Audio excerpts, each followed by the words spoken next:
Bienvenue à tous, bienvenue dans Balek, le podcast des gens qui s'en balèquent.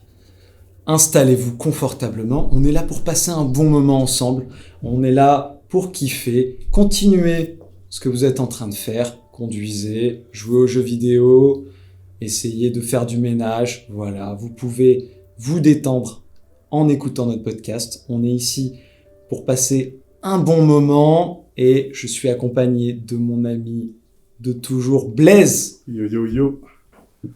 Alors, petit disclaimer aussi pour ma part, petite intro. Sachez que dans mes propos, il y aura forcément des généralisations, il y aura des distorsions, des omissions. Sachez qu'on échange simplement notre vision du monde et de la vie, et on espère que vous passerez un bon moment en notre compagnie. Yes, merci Blaise. Eh ben merci à tous d'être là. Donc la dernière fois, on s'est arrêté sur le bonheur. On parlait du bonheur, on parlait notamment du bonheur et de l'argent. Et donc, on avait fait ce lien entre bonheur et argent. Et on parlait notamment de la liberté que l'argent pouvait amener, en fait. Et si bonheur, argent, liberté étaient tous liés. Donc, on va reprendre sur ce sujet. Blaise, comment tu vois, quelle est ta vision de l'argent, comment tu gagnes de l'argent, comment tu le dépenses, et est-ce que tu te sens libre aujourd'hui ou est-ce que tu te sens plus libre surtout qu'hier? Ouais, c'est une très bonne question. C'est une question déjà très complexe pour commencer. Ouais, on attaque dans le dur. Ouais, c'est ça. On attaque dans le dur. Le ton est donné là. Comment dire? En fait, tu vois, je réfléchissais un peu à notre discussion précédente et je me suis dit, on a des fois j'ai l'impression qu'on regarde un peu trop le bonheur ou la liberté comme une valeur absolue des fois, tu vois. Est-ce que c'est simplement pas des niveaux? Déjà, est-ce que faudrait pas d'abord voir ça comme un spectre, tu vois, une échelle de niveaux, tu vois, de 0 à 10, tu vois. Je te dis ça arbitrairement, pardon. Ouais. Je suis désolé, hein, j'ai une petite voix, j'ai chopé un virus, donc excusez-moi si des fois je me mets à tousser. Ouais, je te disais donc, je pense qu'on a tous au final, des niveaux de bonheur, en fait, tu vois. Je pense qu'on n'est pas malheureux ou heureux, tu vois. Il y a vraiment un spectre très large qui sépare les deux. Et c'est pareil pour la liberté. Après, c'est à nous de savoir où placer son curseur pour se sentir, je dirais en majorité, tu vois, ou suffisamment. Tu penses que du coup, on n'est jamais vraiment heureux, on n'est jamais vraiment malheureux, on est toujours exactement. un peu ouais. Moi, je pense qu'il y a vraiment une zone grise, quoi. Mais bien sûr, il y a de la nuance, au fait. Et tu vois, ça, c'est un truc qui manque un peu aujourd'hui. Je fais une petite digression, mais c'est un peu quelque chose dont on manque aujourd'hui dans notre époque, c'est cette nuance. Il faut avoir la nuance. On est toujours en train de liker ou de disliker, tu vois. Ouais. Il y a un monde entre les deux, quand même. Tu vois? Ouais, je comprends. Ouais. Tu vois ce que je veux dire? On est toujours très binaire. Tu vois? Et on s'automatise, on n'est pas des robots. L'homme, il est fait d'une complexité infinie, d'une subtilité, d'une nuance, tu vois? Donc toi, tu penses... Est-ce que tu penses que aujourd'hui, du coup, tu te situerais plus dans la nuance bonheur? Ouais, large, oui, non, oui. moi je suis très heureux. Ouais. Je suis très heureux. Même avant d'avoir eu des moyens, j'étais quand même déjà joyeux de nature, j'ai le rire facile, je l'avais déjà dit au premier podcast. Enfin voilà, je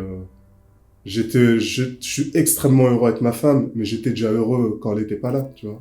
Ma femme, elle est venue amplifier tout ça.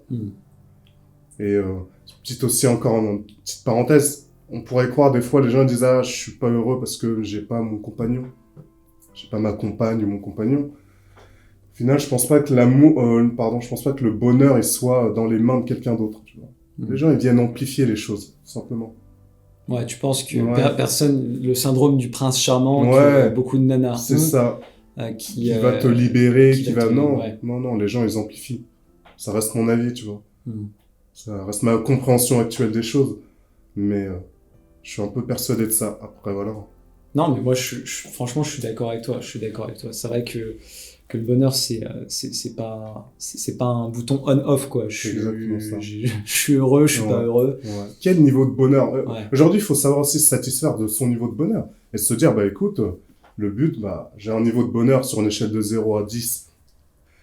0, c'est très très peu de bonheur. 10, c'est la plénitude. Comment je peux un peu jongler pour à chaque fois grappiller, tu sais, un peu l'échelle, monter un peu le curseur et accepter des fois d'être en dessous, tu vois. Ouais. Bah, j'ai lu une étude assez intéressante d'ailleurs là-dessus qui disait que tu vois le bonheur était aussi lié à ton intelligence. Alors c'est un peu border ce que je veux dire, mais Fais gaffe. ça montrait notamment que les gens malheureux, que les gens étaient assez intelligents parce qu'en fait ces gens-là se posaient beaucoup trop de questions. Ah oui. Ils réfléchissaient beaucoup trop. Oui. Et ils analysaient tout en permanence. Bien sûr. Et cette suranalyse, ce côté un peu j'analyse tout, je réfléchis à tout, en fait, les mettait dans un état malheureux. Bien sûr. De ce fait de peut-être voir trop les choses, de pas être un peu embrumé. Il y a des gens qui sont un peu embrumés. Quand j'appelle embrumés, c'est des gens qui vont par exemple pas trop voir la misère ou pas réfléchir dans leur tête à se dire putain il y a une guerre, qu'est-ce que je peux faire pour aider. Non, ils sont là, ils vivent leur vie. Et ben ces gens-là finalement étaient plus heureux. Bien sûr, ça m'étonne pas. Ça que m'étonne les pas. gens que les gens finalement qui se posaient toutes ces questions. Mais carrément. Je pense pas que l'intellect soit la clé du bonheur, tu vois. Il faut peut-être plus aller dans la méditation. La connaissance de soi. Ouais, la méditation, essayer de ressentir les choses. En fait, c'est pas l'un ou l'autre, encore une fois, c'est un peu de réflexion, un peu de ressenti, tu vois, puis de l'action. Et est-ce que tu penses pas qu'on devrait nous apprendre à être heureux? C'est une très bonne question et je pense que la philosophie, c'était un peu un outil pour ça. Ok, donc c'était un peu... T'as fini avec le stylo? Ouais, tiens. Merci. Je pense que la philosophie, c'est clairement un outil. C'est clairement un outil. C'est vrai que les mecs, bon, ils réfléchissent depuis 3000 ans. Hein, c'est ça. Ils se posaient vraiment des questions. Qu'est-ce que la vie? Pourquoi la vie? Qu'est-ce que c'est le bonheur? Comment on peut atteindre le bonheur? Ils se la posaient déjà. Ils se la posaient déjà, ouais. C'est un peu la quête ultime lorsqu'on vient au monde. Donc, mais je pense qu'aussi, tu vois, on devrait nous apprendre à être heureux. Moi, je sais que j'ai appris à être heureux en me contentant de peu, notamment en adoptant un peu les préceptes du concept minimaliste. C'est un peu un concept, moi, qui m'a aidé dans ma quête du bonheur, de me contenter de peu. Je n'ai pas beaucoup de moyens.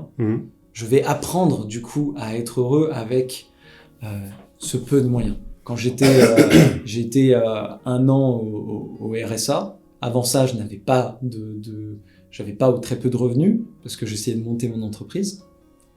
Et ben, quand on essaye de monter son entreprise et qu'on n'a pas de revenus parce que le RSA, on le touche avant ses 25 ans, on le touche pas avant ses 25 ans, pardon. Et ben, on apprend du coup à vraiment se contenter de petites choses. Comme des balades. Je sais que je me baladais, tu vois, souvent quand je vais pas bien, je vais me promener et bizarrement ça me fait du bien, tu vois. Ouais. Tous ces petits trucs, ça m'apprenait vraiment à me contenter de peu et à être heureux avec ce que j'ai déjà. Le contentement, du minimum. Finalement, t'apprenais aussi à désirer ce que tu avais. Parce qu'à chaque fois, on désire ce qu'on n'a pas. Mais une des grandes forces aussi, je pense, c'est de désirer ce qu'on a, tu vois. Toujours se dire, waouh, tu te lèves le matin, j'ai encore toutes mes dents. C'est bête, hein. Il suffit que t'aies une rage dedans pour comprendre quel luxe tu as de pas avoir mal aux dents, tu vois. C'est vrai. Quand t'as une migraine, tu te dis mais c'est un truc de fou. Tu te dis j'ai mal à la tête, tu sens ton cerveau comme c'est pas possible. Alors que 98% du temps, t'es dans l'état où tu sens pas que tu sens rien, t'as pas de douleur à la tête.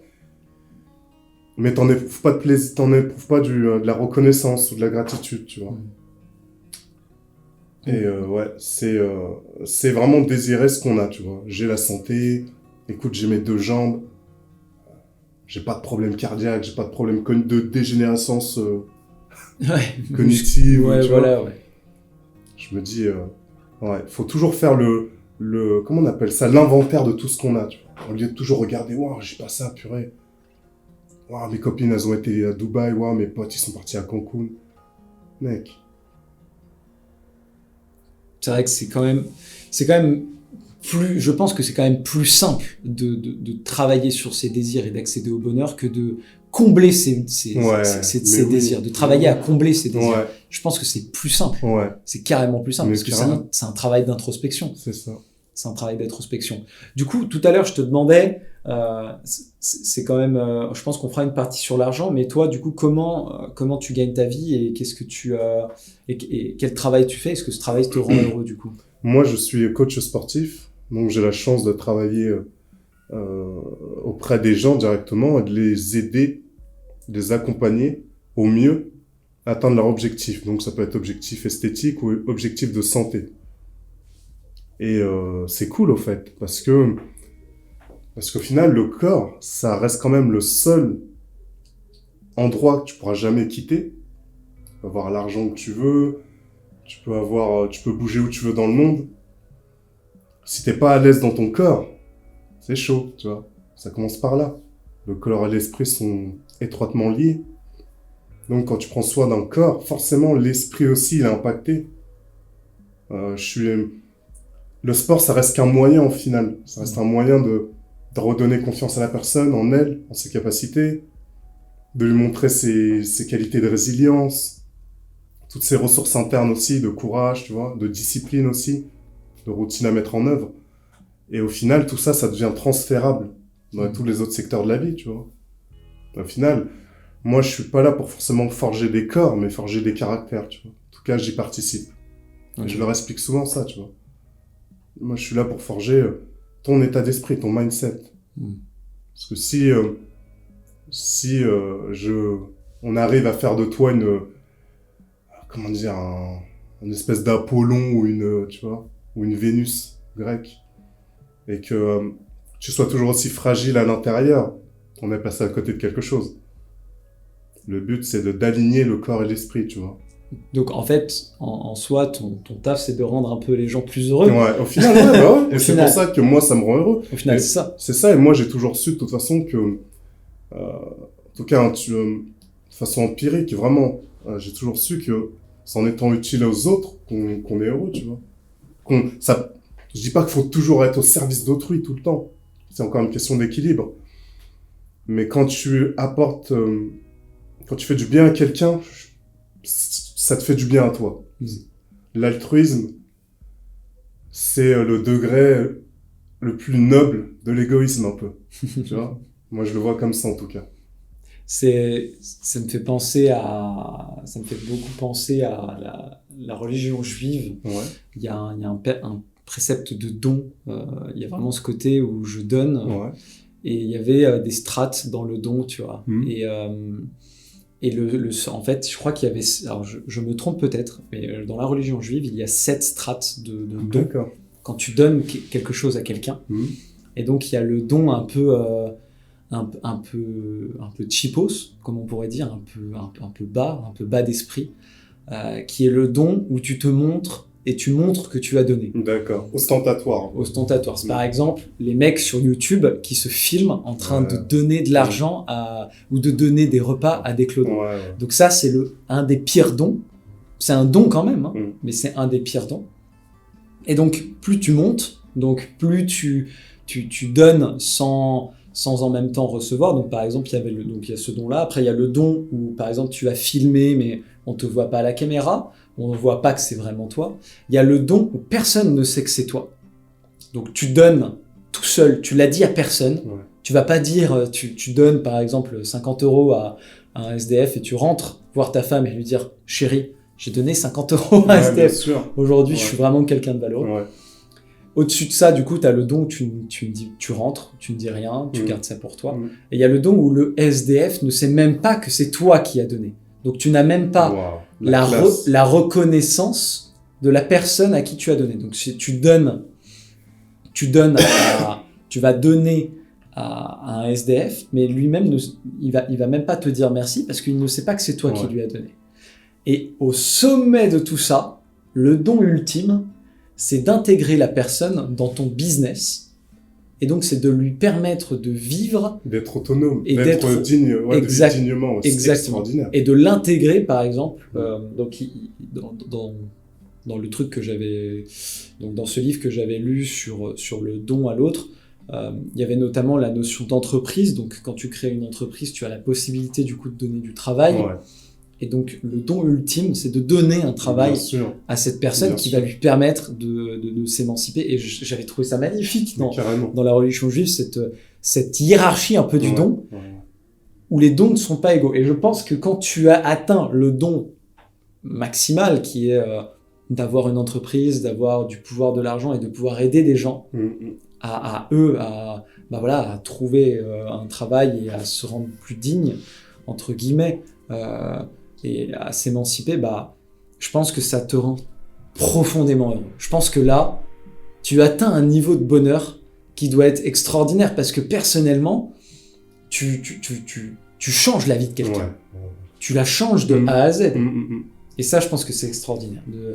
Moi, c'est pour ça que j'ai envie de monter des entreprises et que j'ai envie de gagner de l'argent. C'est un peu mon moteur, tu vois. C'est de me dire, putain, mais demain, je peux changer en un claquement de doigts. Je peux changer la vie de n'importe qui. Je comprends. L'argent, c'est pas une finalité. Ça sera un moyen pour ta finalité qui est d'aider les autres, au final. Et je pense que ça rend vraiment pleinement heureux. Mais de toute façon, sans rentrer dans des trucs New Age, spirituels ou quoi, je pense qu'on est tous... on est une humanité, l'air de rien, tu vois. On fait tous partie d'un même... c'est comme si on était les cellules d'un même corps, tu vois. Et c'est pour ça que je pense qu'on est tous pareils. Enfin, on est tous des frères en humanité, au final. Et lorsqu'on rend service à quelqu'un, comme je te disais, au final, c'est à toi que tu rends service, tu vois. À quelque chose de plus grand, tu vois. Mais on en fait tous partie. Est-ce que tu penses pas, justement, que cette vision-là, elle devrait, justement, être hégémonique, tu vois, parce qu'on évolue, on est toujours dans le progrès. Et pourtant, là, on est en pleine période d'élection. On est au second tour. Et Marine Le Pen est quand même très proche du pouvoir. Ça montre quand même qu'il y a quand même une défiance par rapport au... Alors, ça peut être un vote qui est contestataire dans plein de domaines, mais quand même, le vote... on sait que le vote extrême droite, c'est quand même un vote un peu du rejet de l'autre. Là, le rejet du migrant, le rejet de la personne qui arrive et qui souhaite un avenir meilleur pour lui, sa famille, pour les siens. Ouais. Et donc il y a quand même une grosse partie de la population, en tout cas en France, même en Europe, où on sent un repli un peu. On sent ce repli-là.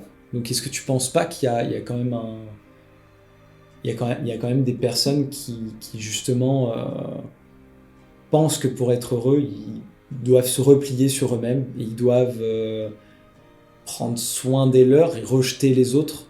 Est-ce que tu penses que c'est une défiance par rapport à... Alors, moi après, voilà, j'ai un avis très incomplet, très lacunaire. Faudra me pardonner, mais au final, avec le terrorisme, qui a commencé un peu à... Enfin, je dirais pas que c'est la base, mais ça en fait partie. C'est un des éléments aussi qui a déclenché une accélération de ça. Ah ouais, ok. Donc, faut pas oublier que déjà dans la racine du mot terrorisme, il y a le mot terreur, tu vois. Et au final, j'ai l'impression un peu que notre époque, c'est un peu l'époque de la peur. Les gens sont angoissés, tu vois. Et je me dis, de toute façon, quand t'as peur, il y a souvent ce qui se produit après en conséquence, comme tu dis, c'est le repli, tu vois. C'est le repli, on rentre dans ses épaules, on a peur de l'autre, on est méfiant. Sauf que nous, on voit ça maintenant au niveau très macro, donc au niveau des peuples. Je pourrais pas te dire, tu vois, pour le coup, je manque de sagesse, de maturité, de compréhension de ce qui se passe. C'est des choses qui m'échappent un peu, tu vois. Au fond, je pense que justement, ça t'échappe pas. Parce que je pense que le sujet principal, c'est la peur. Ouais. Au fond, c'est ce que tu as dit, Ouais. tu vois. C'est la peur. Et ces gens-là qui vivent dans la peur et qui ne sont pas heureux, parce que... Et je pense que là-dessus, les médias ont un rôle à jouer là-dessus. Ils ont un rôle qui devrait être de rassurer les gens. Sauf qu'il y a un problème, ces gens-là, les médias sont détenus par des capitalistes. Et quand tu es capitaliste, tu as envie de faire de l'argent. Malheureusement, ce qui fait de l'argent aujourd'hui, et on l'a tous, c'est quand on voit quelque chose qui fait peur, quand on voit quelque chose... et c'est dérangeant, mais on va aller voir. On va aller voir. On va allumer notre télé quand il y a quelque chose qui fait peur. Notamment... Et tu sais pourquoi, d'ailleurs? Je me permets de te couper par rapport à ça. Est-ce que j'avais lu un livre qui s'appelle Le bug humain de Sébastien Boiler, je crois que j'en ai parlé dans le podcast précédent. Et il explique aussi la peur, d'où ça vient, le cerveau reptilien, tout ça. Et Idriss Aberkan aussi, un neuroscientifique, il en parle dans son livre Libérez votre cerveau. Il explique qu'en fait, on est toujours à la recherche des informations dans notre environnement, et surtout des informations qui nous permettent de survivre. Tu as besoin de savoir là où il se passe un désastre. C'est pour ça qu'en fait, on est, l'air de rien, toujours un peu omnibulé par l'info qui nous dit ici c'est la guerre, ici c'est la famine. Parce que ton cerveau, il a besoin de se dire bon, je suis en sécurité ici, c'est là-bas que ça va pas, moi je suis pas là-bas, donc je suis en sécurité. C'est super intéressant, ouais. Ils jouent beaucoup sur les leviers cognitifs. Ils savent que notre cerveau reptilien, il est là depuis... c'est en gros un ancien cerveau, entre guillemets, et il marche beaucoup par automatisme. Et comme tu dis, lui, son but, en gros, notre cerveau, c'est qu'on survive, tu vois. Et il préfère avoir peur et se comporter avec, comment dire, avec la peur comme guide, comme maître, parce qu'il se dit au moins ça va me donner plus de chances de survivre. Ouais, donc en fait c'est lié, en fait c'est en nous, quoi. C'est exactement ça, et ça ils le savent. C'est en nous. Les gens de la pub, les gens des médias, ils le savent tous. Ils le savent tous que la peur fait vendre. Tu peux pas... La joie, le rire, tout ça, c'est un peu culturel. Tu peux pas amener la même chose dans toutes les cultures. Tu peux pas donner entre guillemets la joie, le rire et tout ça de façon générique. La peur, oui. La peur, que ce soit un japonais, un mec d'Australie, tu vois ce que je veux dire? On a tous peur des mêmes choses.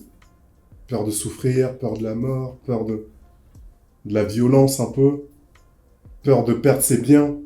Ça, c'est universel. Pas besoin de parler la même langue pour ça. Tu vois? Ouais, de ouf. Ouais, donc en fait, ils exploitent ce biais cognitif qu'il y a dans notre cerveau. Bien sûr. Et ce cerveau, ce cerveau reptilien pour exploiter ça et nous vendre du temps d'antenne ou nous vendre du papier, quoi. Exactement. Ouais. Et le problème, c'est que la peur, c'est un gros frein au bonheur, tu vois. C'est un très très gros frein au bonheur. Moi, il y a un truc qui est intéressant que j'ai lu assez jeune et qui m'a changé mon état d'esprit, tu vois. C'est assez drôle. C'était un bouquin, alors je me rappelle plus du tout du titre, hein, c'était un bouquin qui disait dans la vie, vous allez avoir des choix. Et une partie de ces choix vont être des choix, mais avec un danger. Donc, par exemple, ça peut être... j'ai le choix, j'ai envie de faire du saut en parachute, mais il y a ce danger qui est que je saute à 10 000 mètres de haut, mais j'ai peur. J'ai peur. Et il y a des personnes qui vont vivre avec cette peur et ne jamais faire de saut en parachute, et des gens qui vont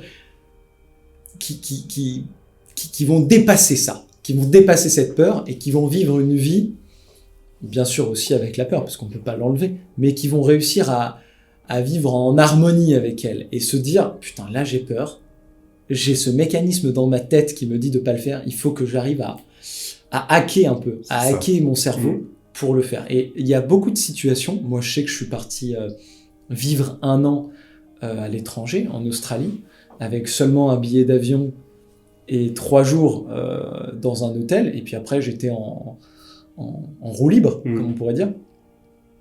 Et ben, j'avais cette peur en moi qui était, putain, mais je vais me retrouver seul, je vais pas y arriver. Et à chaque fois que j'ai un choix dans la vie, où j'ai cette peur qui arrive et qui m'empêche de faire quelque chose, eh ben, j'essaye quand même de dépasser un peu ça. De dépasser. Pas dans la folie. C'est-à-dire que je vais pas faire des trucs de fous qui vont me Bien mettre sûr. en danger physique. Non, toi, tu Non. prends des risques, mais tu te mets pas en danger. C'est ça que tu me dis? Bah, Il y a une différence entre...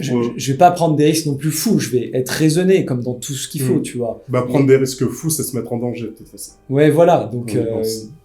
mais dès que j'ai un peu cette peur qui arrive et qui me dit de pas faire quelque chose, par exemple, je sais que j'avais peur, par exemple, des manèges, tu sais, des attractions, tu vois. Ça paraît con, hein, mais j'avais hyper peur de ça. J'avais hyper peur de ce truc. Et je me suis dit, mais t'as le choix entre vivre dans la peur et ne jamais essayer cette expérience de faire un manège à sensation, ou dépasser cette peur et le faire, te chier dessus, mais au moins tu sauras ce que c'est, tu vois. Ouais.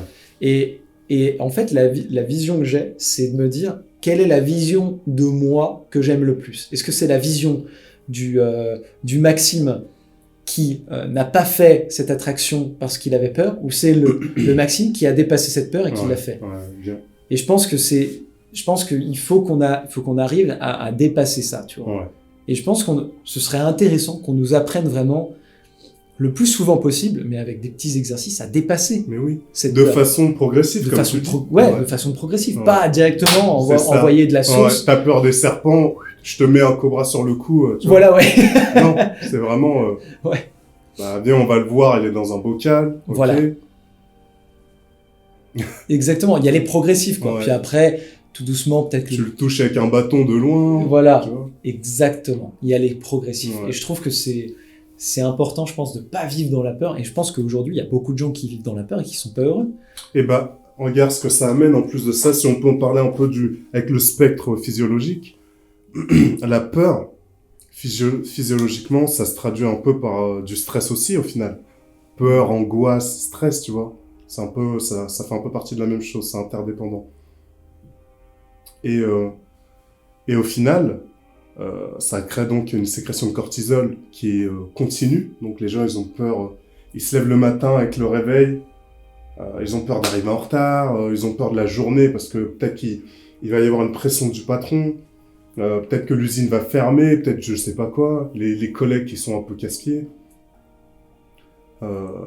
Les gens ils vont dans le métro, bah tout le monde se regarde un peu de l'œil, enfin rajoute à ça le coronavirus, tu vois. Ça crée un stress qui continue tout au long de la journée, tout au long de l'année. Très peu de moments où les gens ils relaxent vraiment, tu vois. Et j'écoutais un gars qui s'appelle Joe Dispenza, il expliquait, un neuroscientifique aussi très intéressant, il parle beaucoup de méditation, il expliquait qu'en gros, le corps il supporte pas le stress continu. Il peut supporter le stress ponctuel sur un événement court. Ça nous sert à nous battre, à fuir. Ouais, genre Tu vois, fight or flight. Tu on vois. croise un serpent ou un C'est ça. lion, hop, montée de cortisol, C'est ça. hop, on se met à galoper. C'est ça. Le cortisol, il te sert à utiliser toutes tes ressources énergétiques, en gros. Ouais. Et le problème, c'est que quand on est tout le temps stressé, on finit par dégrader ces brins de... C'est quoi, ces chromosomes, je crois. Ces brins d'ADN. Ouais. Ou de chromosomes ou d'ADN, je sais plus. Sur les télomères. Les télomères, c'est où?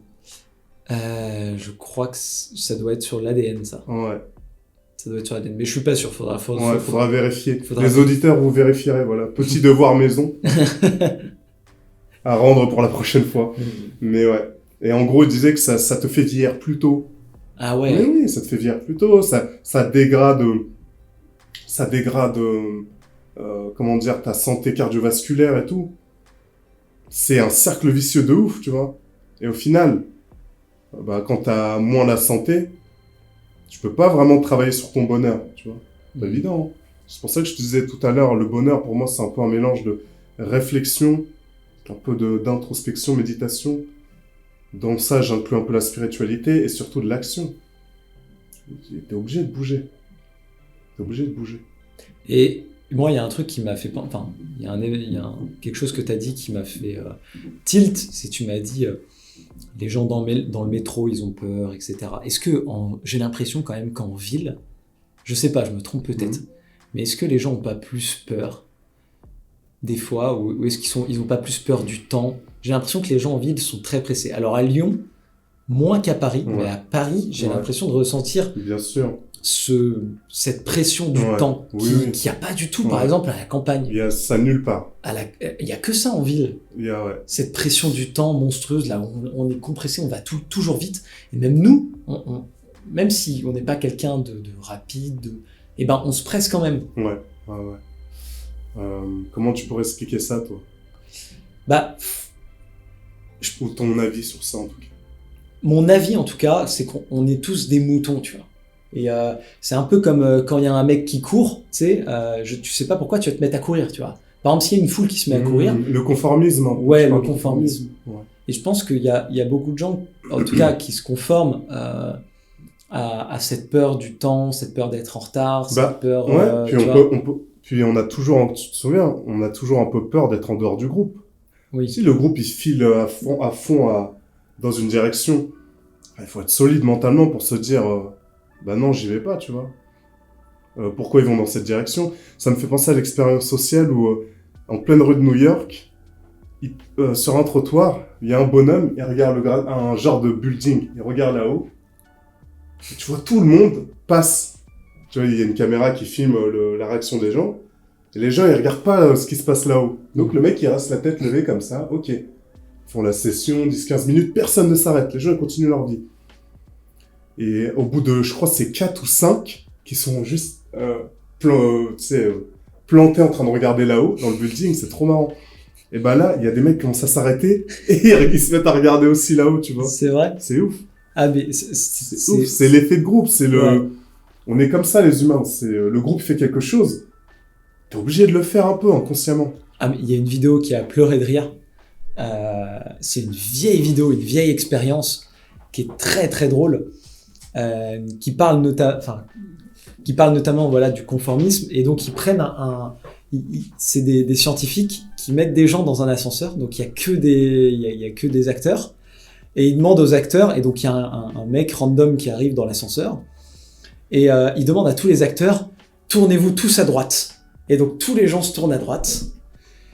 Et le témoin, alors qu'à droite, il n'y a rien, tu vois, ils sont dans un ascenseur, et ben le mec, bizarrement, se tourne à droite. Mais oui, pression sociale, ça m'étonne pas. Il demande à tous les gens d'enlever leur manteau et d'enlever leur chapeau. Tous les acteurs enlèvent leur manteau et leur chapeau. Le gars le fait. Le gars le C'est fait. incroyable. C'est incroyable. Mais oui. C'est incroyable. Donc je pense qu'en vrai, on est tous des moutons. En tout cas, on a le logiciel. Je On sais a pas le si on logiciel. est tous des moutons. On a le logiciel du mouton. Ouais. On a, comme tout logiciel, on peut le désinstaller. On peut le On peut le désinstaller. hacker, on peut le On peut le hacker, mais c'est dur, c'est très dur. Ouais. Je pense que c'est très dur. Je pense qu'on aime bien. Par contre, l'être humain, je pense qu'il est très fort dans quelque chose, c'est copier, tu vois. On est très fort dans la copie, tu vois. Genre, on copie des comportements, on va copier une manière de manger, une manière de penser, tu vois. Beaucoup de gens copient, par exemple, la manière de penser de leurs parents. Si tu regardes, moi, je l'ai vu avec les élections, beaucoup de gens votent ce que votent leurs parents. Ouais. C'est très rare de voir une famille à droite Ouais. avec des enfants de gauche. Qui vont voter pour Poutou. Voilà, ouais, c'est très très rare. Mm. Généralement, tu vas copier. Je pense qu'on est un peu des ninja copieurs, un peu, Ouais. tu vois, les humains, et donc on copie les comportements des autres. Et du coup, si on vit dans une société où il y a une majorité de gens qui a peur, C'est contagieux. c'est contagieux. On va se mettre à avoir Mais peur. bien sûr. Bien sûr. C'est ça qui est terrible. Et je pense que si c'était l'inverse, eh ben putain, Ce serait contagieux aussi. ce serait contagieux Mais aussi. oui. Tu vois. Et faudrait travailler là-dessus, tu vois. Faudrait créer un groupe de gens, une secte. Ça te dit, on crée une secte ou pas? La On crée- secte oh, Balek. La secte Balek. On arrive, on danse en pleine ville, comme ça, on rigole bêtement. Je suis sûr qu'il y a des gens, ils rentreraient dedans. Non, mais en vrai, je pense que ce bonheur contagieux, ce mimétisme, il est aujourd'hui, il peut être un peu néfaste, mais il peut être aussi hyper. Mais oui. Et donc, on parlait de l'entourage. Ouais. On pourrait parler de l'entourage qui influe sur notre bonheur. Carrément. Il y a une phrase de Jim Rohn que j'aime beaucoup. Il dit on est la moyenne des 5 personnes qui nous entourent. Tu vois. Ah. Et on se rend pas compte à quel point notre entourage, il influe, il impacte notre niveau de bonheur. C'est pour ça qu'il faut, tous les gens le disent un peu, hein, éviter les personnes toxiques ou Est-ce que Et aussi se sonder, parce que des fois, c'est pas, on aime bien toujours dire, ouais, c'est les autres, c'est le contexte, mais parfois c'est nous la personne toxique. À un certain niveau, à un certain moment, sur une certaine période, des fois c'est nous la personne toxique. Faut être capable de se le dire aussi, tu vois. Est-ce que tu as déjà rencontré des gens dans ton entourage qui étaient toxiques ou des gens que tu as virés de ton entourage ou des personnes qui te poussaient pas vers le haut, quoi? Tu as déjà rencontré ce genre de personnes? Oui, je pense qu'on en a tous rencontré. Et c'est vrai qu'à ce niveau-là, je suis assez dur, tu vois. J'accepte de rencontrer tout le monde, mais j'accepte de côtoyer, enfin, je sais pas comment dire, voilà ça. Je fréquente pas tout le monde, en fait. Je peux côtoyer des gens, je suis ouvert aux rencontres, Mais tu vas mais faire je suis attention. très dur pour les relations. Je suis ouvert à toutes les rencontres, mais les relations, c'est trop important, tu vois. Déjà, c'est le temps qui permet de consolider les relations. C'est le temps. Donc, tu vas, en fait, ton temps, tu vas l'allouer qu'à des gens que tu estimes. Ouais, mais oui. C'est ça. Mais de toute façon, la vie, on est sur Terre pour un temps limité. Tu peux pas faire des relations avec tout le monde. Et c'est ça qui me fait un peu rire avec tout ce qui est réseaux sociaux, tout ce qui est maintenant les réseaux sociaux où les gens ils aiment bien tous. Vas-y, je prends ton Snap, ton compte Insta, je sais pas quoi. Tu prends le compte Insta de la personne ou son numéro ou quoi, t'auras jamais le temps de nouer une relation, tu vois. C'est pour ça que je suis très mal à l'aise quand souvent les gens ils me disent passe-moi ton contact. Tu veux que je fasse quoi? J'aurais pas le temps de te donner du temps et de l'attention. Par contre, j'ai kiffé qu'on se soit rencontrés. Tu m'as montré ton meilleur visage. Et c'est ça que j'aime bien, c'est que lors des rencontres, les gens ils te montrent ce qu'il y a de mieux, tu vois. Personne va te montrer ses failles ou son dark side, tu vois. Les gens vont arriver, ils vont être gentils, avenants, curieux. Ils vont essayer de montrer leur meilleur côté. Et ça, c'est cool, parce que une fois que la rencontre est terminée, moi, je continue ma vie, elle continue sa vie, et j'ai une bonne opinion d'elle, tu vois. Par contre, si on force à vouloir faire des relations, on arrive quand t'as plus de 25 ans, plus de 30 ans, ça devient dur. Enfin, t'es moins tolérant, tu vois. Il suffit que la personne fasse quelque chose qui est pas en accord avec tes valeurs, bah, tout de suite, ça va créer de la rancœur. Tu vas te souvenir que de ce qu'elle a fait de mauvais. Ça, c'est parce que j'ai l'impression que quand on vieillit, et c'est pour ça que je trouve que la mort, c'est quand même génial, parce que j'ai l'impression que quand on vieillit, on devient un peu plus con, j'ai l'impression. Il y a une partie de nous qui est moins ouverte, tu vois. J'ai l'impression. Donc je dis pas pour toutes les personnes vieilles, tu vois, mais j'ai l'impression que quand t'es vieux, avec le vécu que tu as, t'es plus sûr t'es plus sûr et certain de ce que tu penses, tu vois, sur les autres, sur les gens, sur tout ça. Et je trouve que c'est bien, tu vois, que que les gens âgés disparaissent, parce que waouh, mec! Je pense que... Non, mais c'est vrai. Parce que... De toute façon, oui, mais au final, t'as raison. De toute façon, la nature fait bien les choses.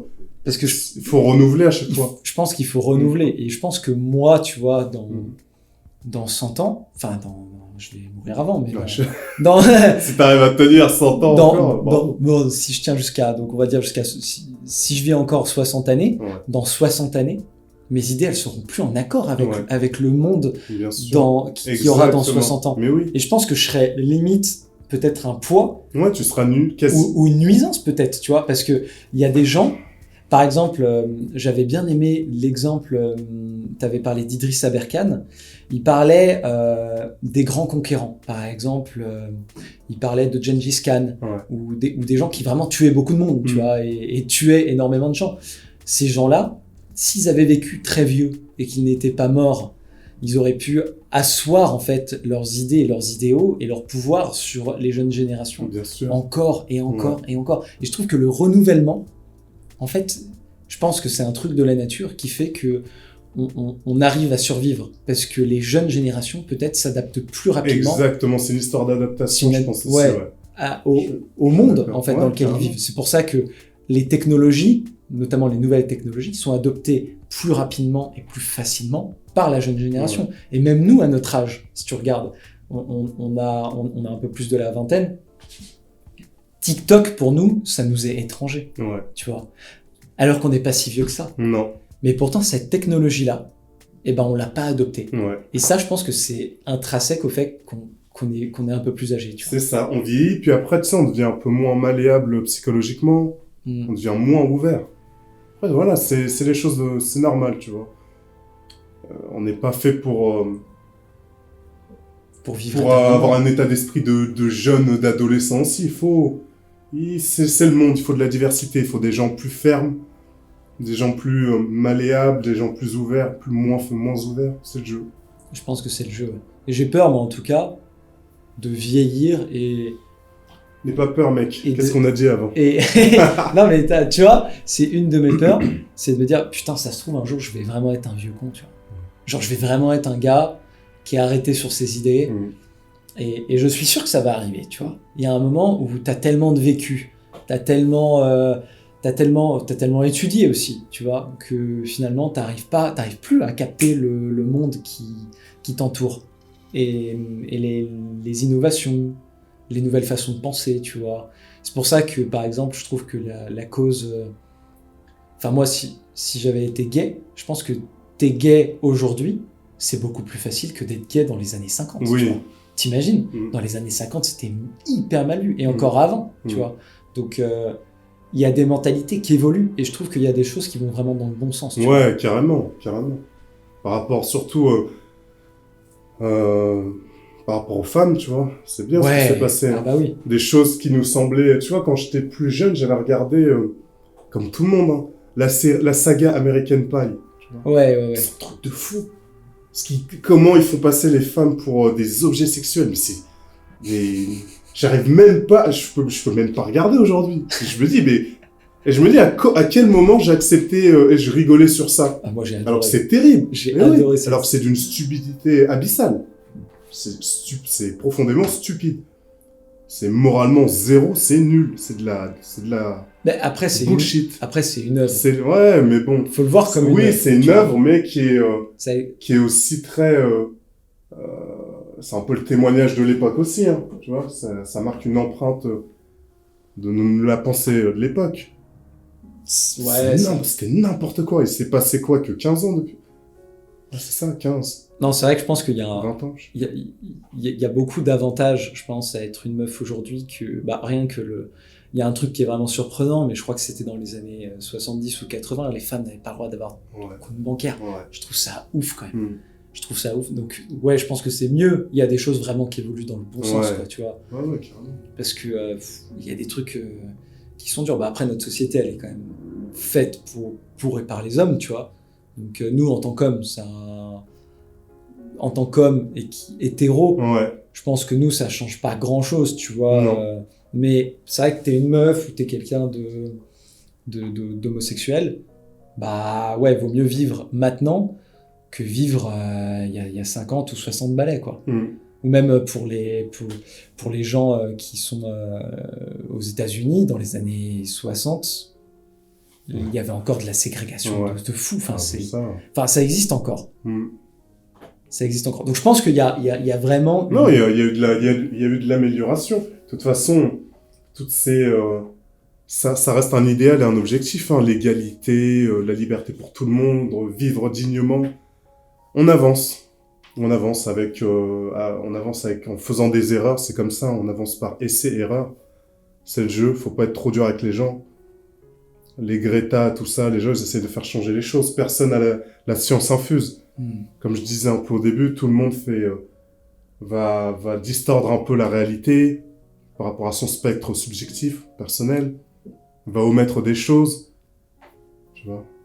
Donc ouais, non mais je pense qu'il y a beaucoup de choses à prendre en compte pour un état de bonheur. Ça va être notamment l'ouverture d'esprit, subvenir à ses besoins, travailler sur ses désirs, tout ça. Et je pense qu'on va pouvoir à la fin, enfin j'espère en tout cas si l'humanité évolue, arriver peut-être. Est-ce que le bonheur, tu vois, c'est pas plus d'égalité entre les gens, tu vois? Est-ce que c'est pas qu'on réduise un peu nos inégalités par rapport à la vie, tu vois, et le monde qui nous entoure?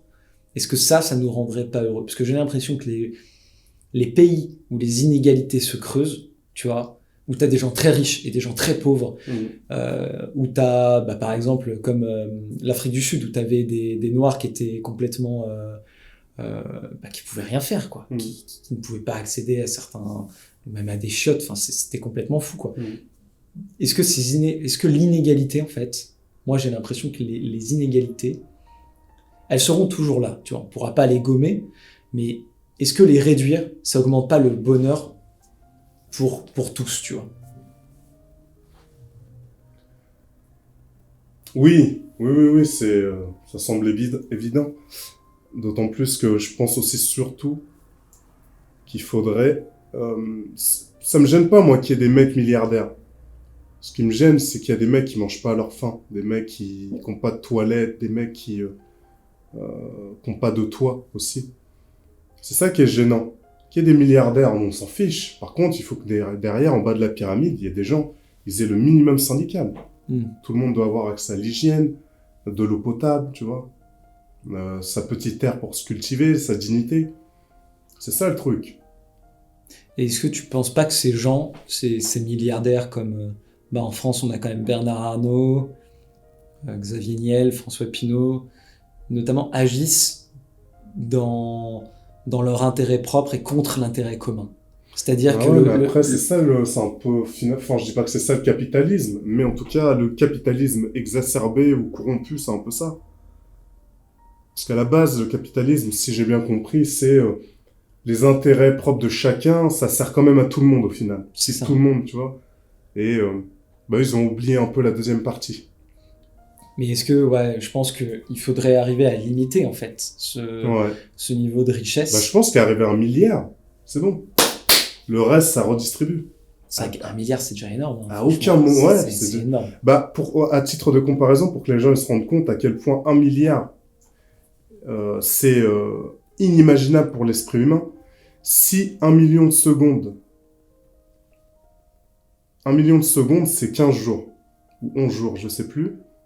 1 milliard de secondes, c'est 33 ans. Tu vois? Maintenant, quand tu vois ça en argent, tu te dis merde. C'est vrai que tu te dis, putain, le mec qui a des milliards, Voilà, qui a 70 c'est juste milliards, pas normal, au fait. 70 milliards, c'est beaucoup trop, quoi. C'est trop. C'est beaucoup trop. Voilà la différence entre 1 million et 1 milliard. Et à chaque fois, nous, on entend, lui, il a plusieurs milliards. On se dit, ça fait beaucoup de millions. Mais non, en fait, c'est juste trop. Aucun humain devrait avoir plus de plusieurs milliards, en fait. Aucun être humain. Ça n'a aucun sens. Lui-même, s'il crée une entreprise pour gaspiller son oseille, des startups pour gaspiller son oseille, ils pourraient pas, les mecs. Tu mets les plus gros cerveaux, ils pourraient pas gaspiller tout son argent. C'est vrai qu'ils en ont tellement que... Bah oui. Et c'est dommage parce que cet argent, il pourrait être tellement utile à tellement de gens. Ouais. C'est ça qui est fou. Mais ils vont mourir sans... de toute façon, ils veulent pas mourir, vu qu'ils sont en train de tuer la mort. En tout cas, c'est ce qu'ils veulent. Ils font en sorte de tuer la mort. Les mecs de Google, les Jeff Bezos, ils veulent pas mourir. C'est vrai Ils se sont créés un paradis sur Terre. Il se dit, quoi? Tu me parles de la mort? Un truc qui est pareil pour tout le monde, riche, pauvre, c'est mort. C'est un mauvais jeu de mots. Je dis c'est mort. Je veux pas mourir. Je vais tuer la mort. Donc Jeff Bezos, il est là, il a fait une cure de testostérone pour conserver sa jeunesse. C'est de l'anti-aging, tu vois. Il est suivi, il s'injecte des choses pour garder la jeunesse. Il veut pas être grabataire comme Warren Buffett. Il veut trouver un moyen de prolonger de 30 ans encore, minimum. Et en bonne santé, tu vois. Je pense Ces mecs-là, ils ont trop peur de la mort. Et ça, c'est cool. C'est que nous, gens modestes, gens de la condition, gens de petites... Les pauvres. Voilà, c'est ça. Les sans-dents. Les sans-dents. C'est que nous, on a accepté notre condition humaine. On sait qu'on est on est de passage. Ça va aller très vite. En plus, dans la vie, il y a une fenêtre où tu peux vraiment bien, entre guillemets, bien vivre. C'est quand tu commences à avoir conscience, c'est-à-dire vers 20 ans. C'est une moyenne. Et jusqu'à les 50 ans, là, tu peux vraiment faire des choses. Avant ça, avant les 20 ans, t'es un peu inconscient. Après les 50, 60 ans, t'es très conscient, mais t'as moins de capacité, tu vois. Donc, il y a une fenêtre de tir qui est finalement restreinte dans la vie.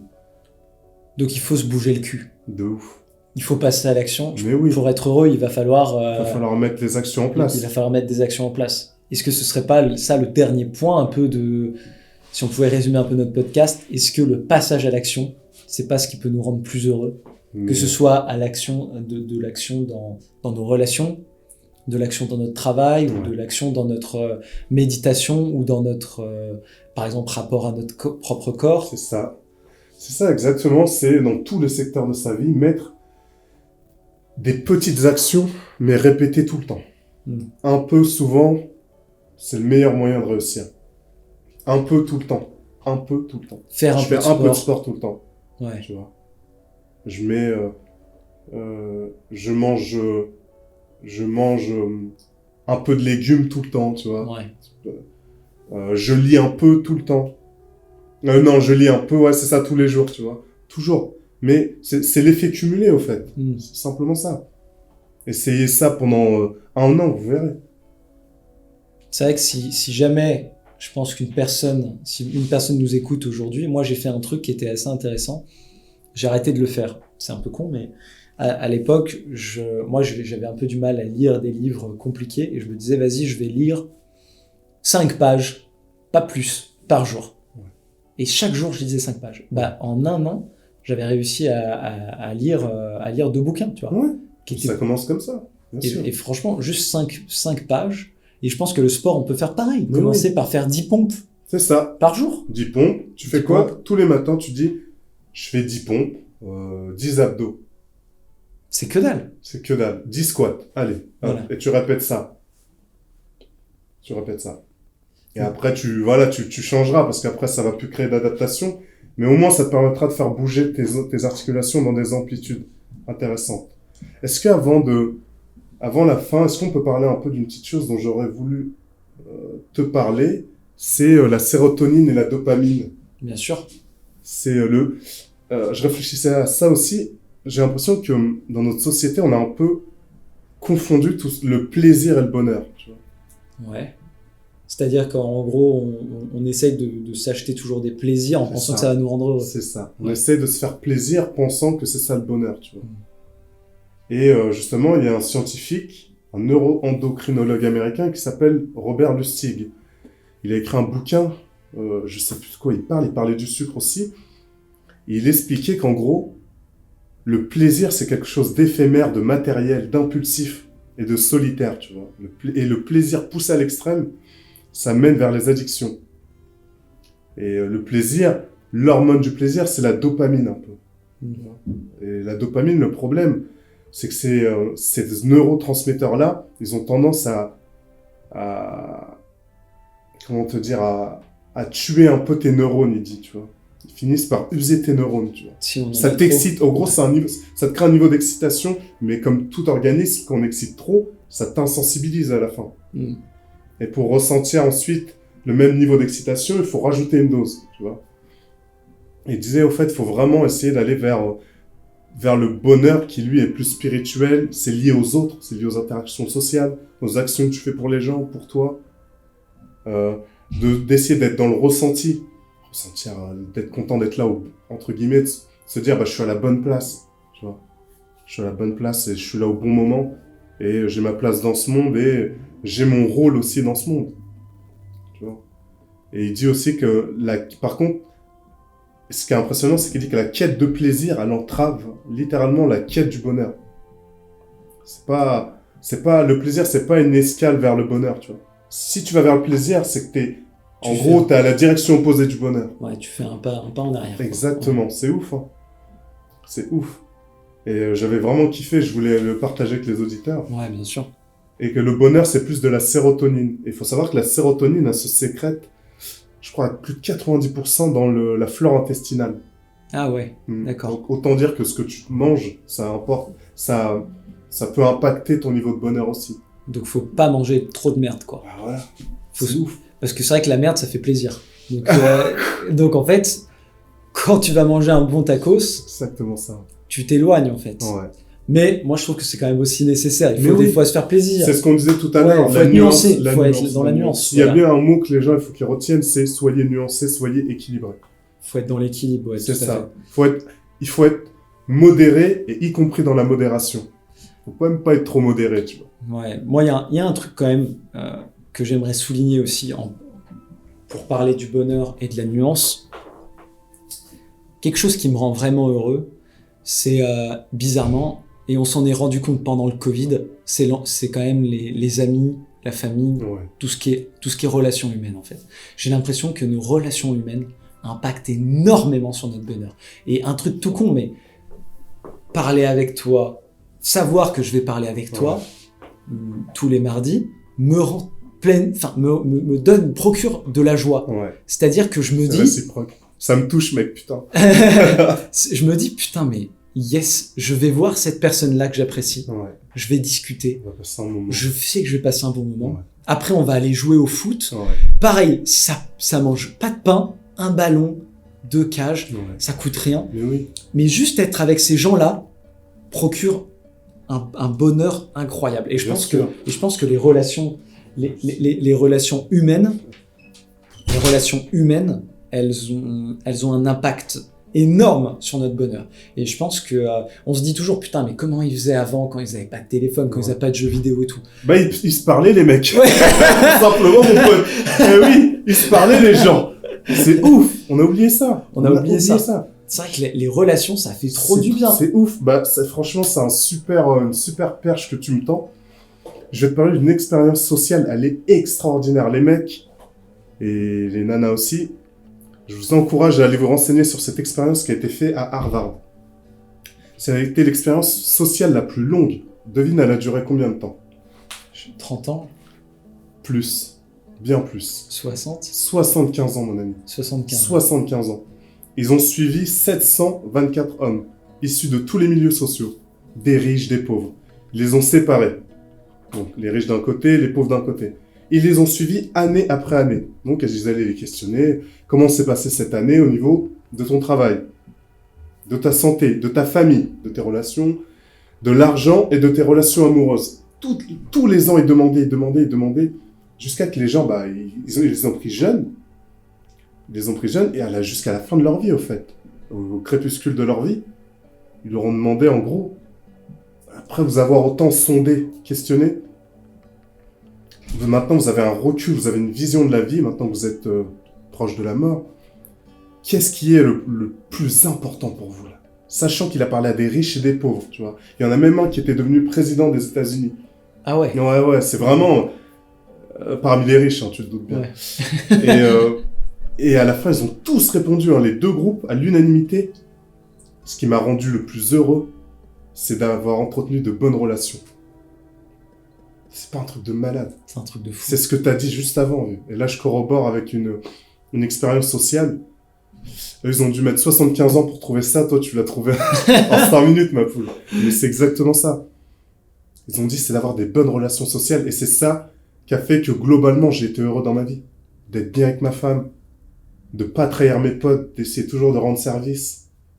Tu vois, de pas être dans la médisance, tu vois. D'avoir des bons amis. C'est ça. Sur qui je peux compter. C'est ça. De trier. D'être sympa avec tout le monde. D'être bon avec tout le monde. Mais vraiment, ses amis, c'est ses amis, tu vois. C'est mes frères, les frères d'un autre ventre, tu vois. Ouais. C'est les frères que j'ai choisis. Et c'est ouf. Même avec ses collègues. De toute façon, quand t'es bon, même si les gens te la mettent, tu vas toujours moins souffrir que le gars qui te l'a mise, tu vois. Est-ce que tu penses Parce qu'il aura des regrets, lui. Moi, je pense que, notamment, il vaut mieux être quelqu'un de bon et se prendre des douilles, peut-être, de temps en temps. Ouais. Ça fait partie du jeu. Ça fait partie du jeu.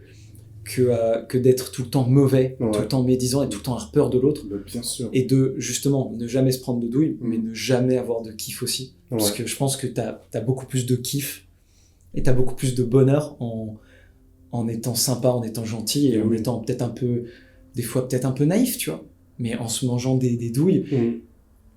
Moi, je pense que c'est ça. Et il y a un animé que j'aime beaucoup qui s'appelle One Piece, qui est là-dessus. Ah, je connais pas. Je rigole. C'est le manga numéro 1, ça. Ouais. Et dans One Piece, une des belles leçons, c'est que le héros principal, qui est Luffy, il essaye toujours de faire confiance et il essaye toujours d'être sympa. Et il a aussi, notamment, il a une capacité à pardonner qui est assez forte et que je trouve assez importante et que je trouve vraiment belle. Et je trouve que c'est intéressant quand même dans la vie d'être plus vertueux et d'être bon, quitte à se prendre, voilà. Tu vas peut-être te faire arnaquer, tu vas peut-être Mais oui, bah c'est sûr. il y a peut-être des gens qui vont profiter de toi, C'est mais ça. c'est sûr qu'il y a des gens qui vont profiter. Mais par contre, ils vont jamais dégrader ta valeur humaine. Ouais. Parce que toi, au final, tu t'élèves à chaque fois quand tu fais ça. Tu grandis. Ils vont pas te rabaisser, les mecs. Ils vont peut-être te trahir une fois, Voilà. mais ils pourront pas te trahir une seconde fois. C'est ça. Puis Voilà. ils te prendront quoi? Que de l'argent. L'argent, Ouais. ça vient, ça part. Tu vois. Mais Et- eux, ils auront perdu leur dignité. Mm. Je pense que leur estime et l'amour d'eux-mêmes, il va certainement baisser aussi. Ouais. Tous ces mecs-là ou toutes ces personnes-là, quand ils font du mal aux autres, je pense qu'ils évitent leur miroir, tu vois. Bien sûr. Ils passent très rapidement. Ils veulent pas regarder les reflets de la flaque ou ils veulent pas se voir.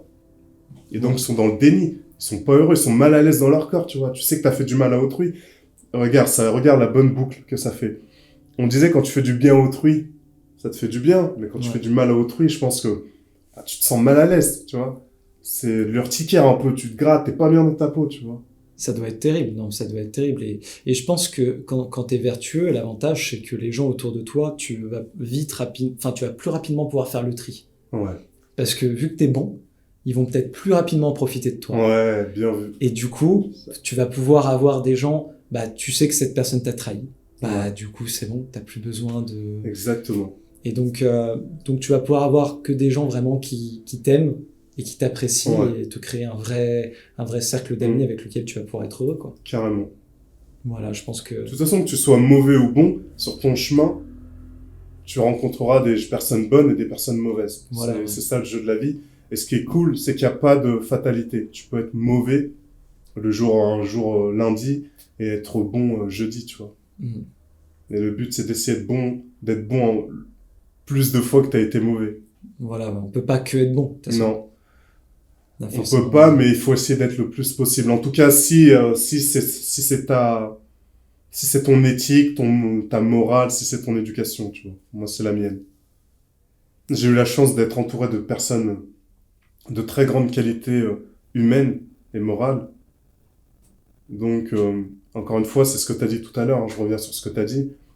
Quand tu disais que on pompe un peu, on est un peu conformiste, Mm. on a tendance à copier un peu ce qu'on voit autour de nous. C'est exactement ça. Moi, j'ai eu la chance de copier des gens qui étaient très très bien. Des gens inspirants, tu vois. Donc ouais, c'est... C'est le mot de la fin ou pas? C'est le mot de la fin. Je pense Allez. qu'on va pouvoir dire que c'est le mot de la fin. Et puis de toute façon, bah, merci en tout cas de nous avoir écoutés. Il y aura un autre podcast, évidemment, la semaine prochaine. Encore une fois, on sera là. C'est ça, exactement. On sera là. Si on s'est pas fait bombarder, normalement, Normalement, on devrait pouvoir placer 2-3 punchlines, 2-3 mots. Mais j'espère que vous avez kiffé autant que nous on a kiffé. On a passé un moment, j'espère que vous avez qu'on a pu vous accompagner dans votre petit moment, si vous avez fait de la muscu, du sport, en footing, de la vaisselle, du jardinage, voilà. du bricolage, ou du travail tout simplement sur PC ou je ne sais quoi. En tout cas, sachez que nous, on a vraiment kiffé. On espère que ça a été retranscrit dans nos échanges. Et on vous dit à bientôt. Merci Blaise en tout cas. Merci Maxou.